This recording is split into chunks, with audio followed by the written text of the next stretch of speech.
Kalau pengen cepet terkenal, bikin yang aneh-aneh. Yang orang lain nggak kerjain, kerjain. Yang orang lain nggak pakai, pakai. Nanti kan aneh, dilihat orang. Kalau dilihat orang kan cepet ngetop.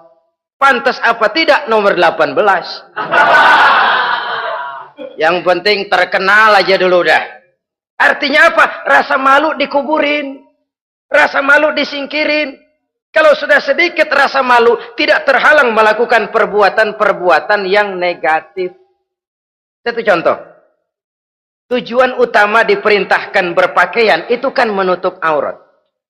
Tapi Rasul pernah mengatakan, satu saat nanti akan muncul perempuan, nisaun, kasiyat, ariyat, ma'ilat, mumilat, ru'usuhunna ka'asnimatil bukhtil ma'ilat.